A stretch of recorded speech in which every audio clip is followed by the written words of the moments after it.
Jurassic League issue 6, Juan Gideon and Daniel Warren Johnson.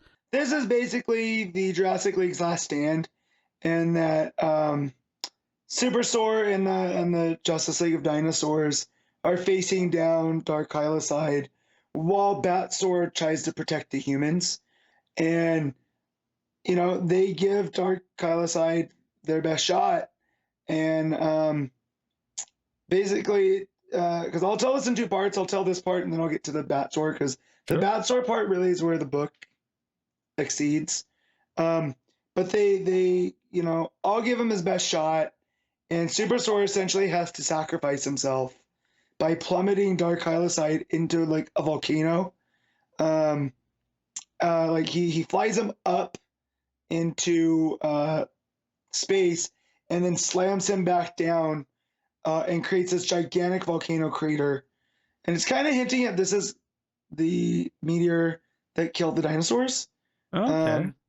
Yeah, and that, you know, Batsaur at the end is like, well, whatever you did, you know, I have hope that, you know, all of this, you know, that your sacrifice was worth something. And the very last page, in this crater, Superstore's hand comes up through with the end question. But really, the what made this one worth reading was Batsaur coming to the aid of the humans, who, not that he had a disdain for him, but he, you know, very much talked down to them.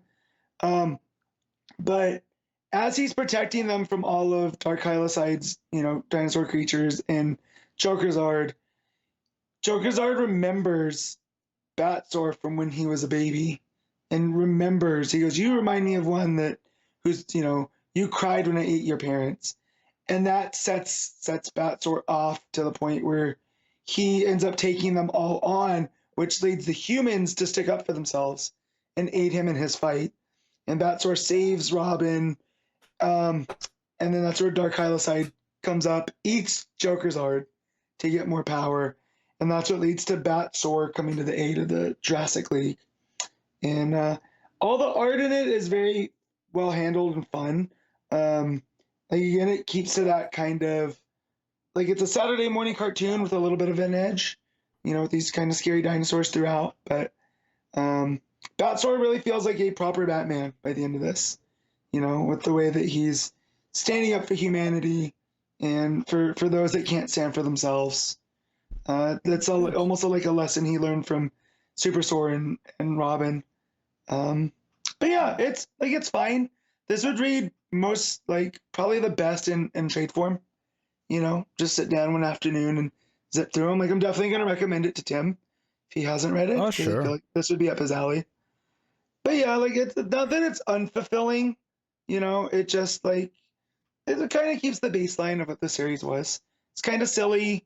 It's very tropey.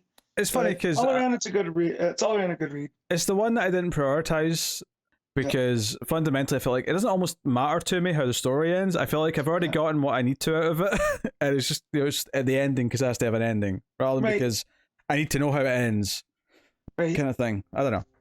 Yep. But yeah, okay. But that's it. So I'll give it a 7.5. All right, solid enough.